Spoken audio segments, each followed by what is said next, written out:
Welcome students. आज बनाएंगे class 12 science mathematics third semester chapter relation में fill in the blanks, column matching और relationship between statements. तो fill in the blanks में आते हैं।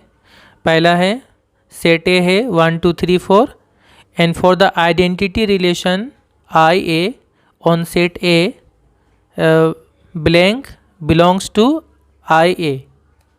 आई जो है ये आइडेंटिटी रिलेशन है। आइडेंटिटी रिलेशन किसे कहते हैं ये मैं थोड़ा बता दूं। तो आइडेंटिटी रिलेशन में ये होता है कि जो हम सेट लेते हैं इसका जो ऑर्डर पेयर लेंगे वो सारा सेम एलिमेंट का ऑर्डर पेयर होगा। ठीक है, जैसे 1,1 इस एलिमेंट 1 है तो 1,1 आई में रहेगा, 2,2 आई में रहेगा, 3,3 आई में रहेगा और 4,4 आई में रहेगा। ठीक है, जैसा कि रिफ्लेक्सिव रिलेशन होता है उसी तरह से आइडेंटिटी रिलेशन भी होता है। लेकिन रिफ्लेक्सिव और आइडेंटिटी में थोड़ा सा डिफरेंस ये है कि आइडेंटिटी जो रिलेशन होता है उसमें ए में जितना एलिमेंट है उतना जो है सेम पेयर रहेगा, 1 1 2 2 3 3 4 4। लेकिन रिफ्लेक्सिव में उससे ज़्यादा भी रह सकता है। ठीक है, तो ये उसमें डिफरेंस है। तो यहाँ पे चूँकि आइडेंटिटी है, आइडेंटिटी रिलेशन है आई, तो इसमें से बोल रहा है कि कौन सा इसमें पेयर है जो आई में रहेगा। तो जैसा मैंने बताया इसमें सेम पेयर रहेगा, सेम एलिमेंट का पेयर, तो कौन सा होगा 2,2 रहेगा, है ना। तो इसका करेक्ट जो होगा यहाँ बी होगा, बी। दूसरा क्वेश्चन है the total number of relations defined on set ए। बोला ये सेट ए है तो इसमें टोटल कितना रिलेशन डिफाइन कर सकते हैं। तो जैसा कि हमें पता है रिलेशन का डेफिनेशन क्या है। अगर सेट ए में रिलेशन डिफाइन कर रहे हैं तो ए क्रॉस ए का टोटल सबसेट जितना होगा उतना रिलेशन होगा। अब ए क्रॉस ए यानी इन दोनों का कार्टेशियन प्रोडक्ट में कितना एलिमेंट होगा। ए में 4 एलिमेंट है तो ए क्रॉस ओ में कितना एलिमेंट होगा 4 क्रॉस 4 × 4 है ना, 4 × 4 यानी टोटल कितना एलिमेंट होगा 16 एलिमेंट। तो ए क्रॉस ओ में 16 एलिमेंट रहेगा। और टोटल नंबर ऑफ रिलेशन कितना होता है हमें पता है कि 2 का पावर ये होता है ए क्रॉस ए, तो 2 का पावर 16 हो जाएगा। ओके, 2 का पावर 16, तो करेक्ट ऑप्शन होगा डी। और उसके बाद 3 में है, अच्छा ये फिल इन द ब्लैंक्स होगा तो फिल इन द ब्लैंक्स में लिख लेंगे इसको। तीसरा क्वेश्चन है let A is the set A B C D and R be a relation on A where R जो रिलेशन है वो इस टाइप से दिया हुआ है A comma C C comma A C D D. The relation R on A will be, तो ये रिलेशन आर जो है ए में कैसा होगा, यूनिवर्सल होगा, रिफ्लेक्सिव, सिमेट्रिक एंड ट्रांजिटिव या ट्रांजिटिव। अच्छा यहाँ पे देखिए सबसे पहले तो हम चेक कर लेते हैं रिफ्लेक्सिव। यूनिवर्सल रिलेशन किसे कहते हैं मैं बता देता हूँ। ठीक है, तो पहले रिफ्लेक्सिव चेक करेंगे। तो रिफ्लेक्सिव के लिए हमें पता है क्या होना चाहिए, जैसे सेट ए में ए बी सी डी है तो रिफ्लेक्सिव में क्या होना चाहिए था, यहाँ पे आर में A comma A B comma B C comma C D comma D सभी होना चाहिए था। तो यहाँ देखिए ए कोमा ए ठीक है, बी कोमा बी नहीं है, यहाँ पे बी कोमा बी नहीं है, सी कोमा सी है और डी कोमा डी है, लेकिन बी कोमा बी नहीं है इसलिए रिफ्लेक्सिव तो नहीं होगा, यानी बी तो नहीं होगा। उसके बाद सिमेट्रिक है कि नहीं, तो देखिए जो सेम पेयर है इसको छोड़ के बाकी में देखेंगे। जैसे यहाँ पे ए कोमा सी है तो सी कोमा ए बी है ना, ए कोमा सी है तो सी कोमा ए बी है, तो ये सिमेट्रिक है। ठीक, तो सिमेट्रिक है। और उसके साथ अब देखेंगे ट्रांजिटिव है कि नहीं। तो ट्रांजिटिव में क्या चेक करना पड़ेगा कि जैसे यहाँ पे ए कोमा सी आर में है और सी कोमा ए आर में है ना, ए से सी और सी से ए, तो ए कोमा ए भी आर में होना चाहिए, तो है यहाँ पे है ए कोमा ए है, तो ये जो है ट्रांजिटिव भी हो रहा है। बाकी तो सेम है और सेम पेयर है तो इसमें ट्रांजिटिव चेक करने का ज़रूरत नहीं पड़ेगा। ए कोमा सी और सी कोमा ए से क्या अप्लाई कर रहा है, ए कोमा ए आर में होना चाहिए था, वो तो है, तो ये ट्रांजिटिव भी है, यानी जो होगा वो सी होगा। ठीक, अब यूनिवर्सल रिलेशन का मतलब ये होता है सेट ए है तो यूनिवर्सल रिलेशन मतलब ये पूरा का पूरा ए क्रॉस ए, इसी को यूनिवर्सल रिलेशन कहते हैं हम लोग, ए क्रॉस ए। क्योंकि ए क्रॉस ए जो है ये भी तो एक ए क्रॉस ए का सबसेट है ना, ये तो खुद ए क्रॉस ए का एक सबसेट है। तो ये जो टोटल आएगा ये पूरा, इस पूरा को कहते हैं यूनिवर्सल रिलेशन। तो ए क्रॉस ए में कितना एलिमेंट होना चाहिए, ए में 4 एलिमेंट है तो ए क्रॉस ओ में कितना एलिमेंट होगा 16 एलिमेंट होगा। तो आर जो रिलेशन दिया इसमें क्या 16 एलिमेंट है ये पहला, दूसरा, तीसरा, चौथा, पाँचवा, सिर्फ 5 ही है, पूरा 16 नहीं है। पूरा 16 अगर ये होता है एलिमेंट, तब हम कहते कि यार यूनिवर्सल रिलेशन है। तो ये यूनिवर्सल रिलेशन नहीं है, बल्कि ऑप्शन सही होगा सी। नेक्स्ट है सेट ए है 1 2 3 4, रिलेशन आर क्या है 2 3 1 2 3 2 4 1। तो ये रिलेशन क्या क्या होगा इसमें ऑप्शन में देखिए क्या क्या है, ट्रांजिटिव है, नॉट ट्रांजिटिव है, transitive but not symmetric, equivalence relation. तो यहाँ से आप देखेंगे तो हम चेक करेंगे 1 बाय 1, रिफ्लेक्सिव है कि नहीं, सिमेट्रिक है कि नहीं, ट्रांजिटिव है कि नहीं। तो रिफ्लेक्सिव तो होगा नहीं, यहाँ पे आप देख सकते हैं 1 2 3 कहीं भी 1 1 2 2 3 3 तो है ही नहीं इसमें, तो रिफ्लेक्सिव तो होगा ही नहीं, उसका सवाल ही नहीं पैदा होता है। और रिफ्लेक्सिव जब नहीं होगा तो इक्विवेलेंस तो नहीं होगा, क्योंकि इक्विवेलेंस में रिफ्लेक्सिव भी होना चाहिए था, तो ये तो होगा ही नहीं डी। अब आते हैं सिमेट्रिक है कि नहीं। तो सिमेट्रिक कैसे पहचानेंगे, जैसे 2 3 इसमें तो 3 2 भी होना चाहिए, वो तो है ही, 2 3 है, यहाँ देखिए 3 2 भी है। अब 1 2 है तो 2 1 भी होना चाहिए, तो 1 2 लेकिन 2 1 यहाँ नहीं है, यानी सिमेट्रिक तो नहीं होगा। ठीक, 4 1 है तो 1 4 भी नहीं है, इस तरह भी बोल सकते हैं कि सिमेट्रिक नहीं है। तो सिमेट्रिक ये नहीं है, रिफ्लेक्सिव भी नहीं है। अब ट्रांजिटिव है कि नहीं देखते हैं। तो ट्रांजिटिव में क्या होना चाहिए था, जैसे यहाँ 2 3 है, यहाँ 3 2 है ना, ये 2 से 3 और 3 से 2, तो ये दोनों तो इसमें है 2 3 और 3 2, तो ये दोनों इम्प्लाई करना चाहिए था कि 2 2 भी इसमें रहना चाहिए था, इसका पहला और इसका ये लास्ट वाला 2 2 भी इसमें होना चाहिए, लेकिन वो तो है ही नहीं, तो ये ट्रांजिटिव भी नहीं है। तो अल्टीमेटली हम देख रहे हैं कि ट्रांजिटिव तो नहीं है, लेकिन ये सही ऑप्शन है कि नॉट ट्रांजिटिव। ट्रांजिटिव तो नहीं है, तो ये सही ऑप्शन आ रहा है कि ट्रांजिटिव नहीं है, तो इसमें हम करेक्ट ही होगा, ये बी होगा, ट्रांजिटिव नहीं। और ये भी नहीं होगा, ट्रांजिटिव है लेकिन सिमेट्रिक नहीं, ये तो होगा नहीं, क्योंकि ना ये रिफ्लेक्सिव है, ना ये सिमेट्रिक है, ना ये ट्रांजिटिव है, कुछ भी नहीं है। करेक्ट ऑप्शन होगा कि ट्रांजिटिव नहीं है। ओके, और नेक्स्ट क्वेश्चन है question number 5, the similarity relation on the set of triangles drawn on a plane is. मान ले एक प्लेन है, उसमें जितना भी ट्रायंगल हम बना रहे हैं, उन ट्रायंगल में हम एक रिलेशन, कौन सा रिलेशन ले रहे हैं, सिमिलरिटी का रिलेशन। तो सिमिलरिटी का रिलेशन मतलब दो ट्रायंगल्स का सिमिलर होना आपस में। तो ये जो रिलेशन है सिमिलरिटी, ये किस टाइप का रिलेशन है, रिफ्लेक्सिव है, सिमेट्रिक है, ट्रांजिटिव है, क्या है। तो देखिए सिमिलरिटी को मैं समझा दे रहा हूँ। मान लीजिए कोई एक ट्रायंगल हम लेते हैं, तो वो अपने आप के साथ सिमिलर है कि नहीं। कोई भी ट्रायंगल अपने आप के साथ तो सिमिलर होगा ही है, उनका तो शेप सेम होता है, ट्रायंगल का शेप। तो कोई भी ट्रायंगल अपने आप के साथ से सिमिलर होगा, यानी रिफ्लेक्सिव होगा। ठीक है, रिफ्लेक्सिव में हम क्या देखते हैं, अपने आप के साथ वो रिलेशन है कि नहीं। तो कोई भी ट्रायंगल अपने आप के साथ तो सिमिलर है, तो रिफ्लेक्सिव होगा। फिर आते हैं सिमेट्रिक में। मान लीजिए दो ट्रायंगल है, पहला अगर दूसरे के साथ सिमिलर है तो दूसरा भी पहले के साथ सिमिलर होगा। यही हमें चेक करना पड़ता है सिमेट्रिक में। तो ये सिमेट्रिक भी होगा, क्योंकि सिमिलर ऐसा होता ही है, ये उसके साथ सिमिलर है तो वो उसके साथ सिमिलर होगा, तो ये सिमेट्रिक भी होगा। ट्रांजिटिव के लिए क्या चेक करेंगे, तीन ट्रायंगल लेंगे, पहला वाला दूसरे के साथ सिमिलर, दूसरा वाला तीसरे के साथ सिमिलर। तो क्या पहला वाला तीसरे के साथ सिमिलर होगा, बिल्कुल होगा। अगर पहला दूसरा सिमिलर है, दूसरा तीसरा सिमिलर है, तो पहला और तीसरा भी सिमिलर होगा। सिमिलर यानी दोनों, उनका जो शेप है वो सेम शेप का है। ठीक है, साइज छोटा बड़ा हो सकता है बट शेप तीनों का सेम होगा। तो पहला अगर दूसरे के साथ सेम शेप का है, दूसरा वाला तीसरे के साथ सेम शेप का है, तो पहला वाला और तीसरा वाला भी तो सेम शेप का ही होगा, तो ये ट्रांजिटिव भी है। तो अल्टीमेटली ये जो होगा ये होगा इक्विवेलेंस रिलेशन होगा। तो इसका जो करेक्ट ऑप्शन होगा वो यहाँ पे है इक्विवेलेंस रिलेशन।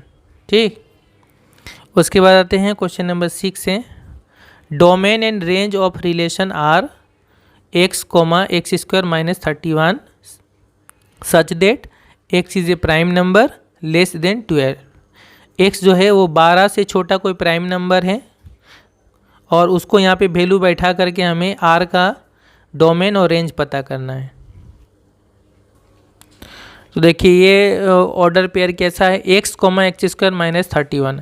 अब हमें x का वैल्यू क्या लेना पड़ेगा, 12 से छोटा प्राइम नंबर। तो 12 से छोटा कौन कौन सा प्राइम नंबर होता है, 2 होता है, 3 होता है, 5 होता है, 7 होता है और 11 होता है। अब ये सभी हो गया x का वैल्यू, यानी ये पहला वाला पहला वाला, तो पहला वाला जो एक्स, ये जो पहला वाला कोऑर्डिनेट में पहला वाला जो होता है ये डोमेन बताता है, ठीक है। तो डोमेन में ये सभी आएगा 2, 3, 5, 7 और 11, ठीक है। डोमेन आ गया हमारा ये। अब जो ये सेकंड वाला होगा कोमा के बाद वाला x² माइनस 31, इसका जो वैल्यू आएगा वो सभी रेंज कहलाएगा, ठीक है, रेंज में आएगा। तो x² माइनस 31 क्या क्या होगा, पहले तो हम x का वैल्यू 2 पुट करेंगे यहाँ पे, फिर x का वैल्यू 3 पुट करेंगे, फिर 5, फिर 7, फिर 11। तो पहले अगर हम यहाँ 2 पुट करेंगे तो 2 का स्क्वायर कितना होगा 4, 4 माइनस 31, 4 माइनस 31 कितना होगा -27। फिर हम 3 पुट करेंगे यहाँ पे, 3 का स्क्वायर 9, 9 माइनस 31 -22 होगा। फिर हम पुट करेंगे 5, 5 का स्क्वायर 25 माइनस 31 -6। फिर हम 7 पुट करेंगे, 7 का स्क्वायर 49 माइनस 31 यानी 18। और फिर यहाँ 11 पुट करेंगे, 11 का स्क्वायर 121 माइनस 31 तो 90। तो ये जो आ गया सेकेंड वाला वैल्यू x² माइनस 31 का जितना वैल्यू आया ये सभी क्या होगा, रेंज कहलाएगा, ठीक है, ये सभी। तो डोमेन आ गया दिस और रेंज आ गया दिस, तो इसका करेक्ट ऑप्शन होगा डी। अगला जो है लास्ट है फिल इन द ब्लैंक्स में, on the set of real numbers R a relation S is defined as follows. जो रिलेशन एस है इस तरह डिफाइन किया है, x, y such that x, y belongs to R and x equal to plus minus y, यानी इस तरह का रिलेशन है x equal to plus minus y. तो पहले हम रिफ्लेक्सिव चेक करेंगे। रिफ्लेक्सिव के लिए हमें क्या लेना होगा, x, y दोनों सेम लेना पड़ेगा, यानी x और x लेना पड़ेगा, ठीक है। तो x इक्वल टू होता है क्या, plus minus x, x equal to plus x होता है, x equal to minus x नहीं होता है, इसलिए ये नॉट इक्वल होगा। तो जब ऐसा नहीं हो रहा है यानी रिफ्लेक्सिव नहीं होगा। रिफ्लेक्सिव होने के लिए सेम होना, इक्वल होना चाहिए था, इक्वल तो नहीं होगा, तो रिफ्लेक्सिव नहीं है। सिमेट्रिक होगा, यानी अगर हम मान लेते हैं x equal to plus minus y, तो क्या इससे हम बोल सकते हैं y equal to plus minus x, हाँ बिल्कुल बोल सकते हैं। अगर x equal to plus minus y होगा तो दोनों तरफ अगर हम माइनस से इंटू कर देंगे, प्लस माइनस से इंटू कर देंगे दोनों तरफ बोथ साइड में, तो इधर आ जाएगा प्लस माइनस एक्स, इधर आ जाएगा, जब प्लस से इंटू होगा तो प्लस ही हो जाएगा, और जब माइनस इंटू हो जाएगा माइनस से तो प्लस हो जाएगा। और अगर माइनस लेते हैं तो माइनस इंटू करेंगे तो दोनों साइन चेंज हो जाएगा, प्लस इंटू करेंगे तो सेम साइन रहेगा। इसलिए अगर x equal to plus minus y है तो y equal to plus minus x होगा, तो सिमेट्रिक है। ट्रांजिटिव होगा, यानी अगर हम मान लेते हैं x equal to plus minus y और y equal to plus minus z, तो क्या इससे हम ये बोल सकते हैं कि x equal to plus minus Z, हाँ बोल सकते हैं। क्यों, ये x इक्वल टू क्या प्लस माइनस वाई है, तो प्लस माइनस वाई लिखेंगे। अब y को हम क्या लिखेंगे, y मतलब क्या प्लस माइनस जेड, यहाँ प्लस माइनस जेड होगा। तो ये दोनों जब इंटू करेंगे तो आएगा प्लस माइनस, ये आएगा प्लस माइनस जेड। क्यों, ये प्लस जब इंटू होगा दोनों से तो प्लस ही, मतलब ये दोनों सेम रहेगा। माइनस अगर हम इंटू करेंगे तो माइनस से ये प्लस माइनस बन जाएगा और माइनस प्लस बन जाएगा, तो भी ये सेम आ रहा है, यानी x equal to plus minus Z हो रहा है, ठीक है। तो ये ट्रांजिटिव होगा, यानी सिमेट्रिक होगा और ट्रांजिटिव होगा, रिफ्लेक्सिव नहीं होगा। तो इसका करेक्ट ऑप्शन होगा जो होगा बी होगा, यानी यहाँ पे बी होगा, ठीक है, सिमेट्रिक एंड ट्रांजिटिव। अब आते हैं कॉलम मैचिंग में। दो कॉलम मैचिंग है, पहला है सेट ए है 1 2 3 और इस तरह से यहाँ पे दिया कॉलम ए में अलग अलग रिलेशन है और ये कॉलम बी में मैच कराना पड़ेगा। तो पहला ये रिलेशन है, सभी चेक करना पड़ेगा, यानी रिफ्लेक्सिव, सिमेट्रिक और ट्रांजिटिव तीनों, फिर देखना होगा कौन किससे मैच कर रहा है। ऐसे ये देखेंगे तो इसमें ये रिफ्लेक्सिव है कि नहीं, 1 2 3 है ना सेट ए में, तो 1,1 भी है, 2,2 भी और 3,3 भी है, यानी रिफ्लेक्सिव तो है, ये पहला वाला रिफ्लेक्सिव है। अब देखते सिमेट्रिक है कि नहीं, तो ये सेम पेयर को छोड़ दीजिए, 2,1 है तो 1,2 है क्या, नहीं है, तो ये सिमेट्रिक नहीं है, ठीक।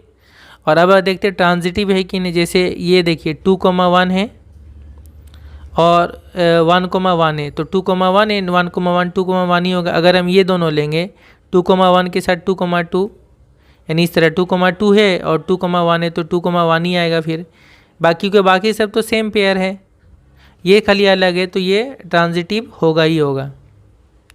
तो ये पहला वाला रिफ्लेक्सिव है और ट्रांजिटिव है, सिमेट्रिक नहीं है। तो ये किससे मैच करेगा, रिफ्लेक्सिव और ट्रांजिटिव है, तो ये यहाँ पे मैच कर रहा है रिफ्लेक्सिव एंड ट्रांजिटिव, ये वाला सी से मैच कर रहा है, reflexive and transitive but not symmetric.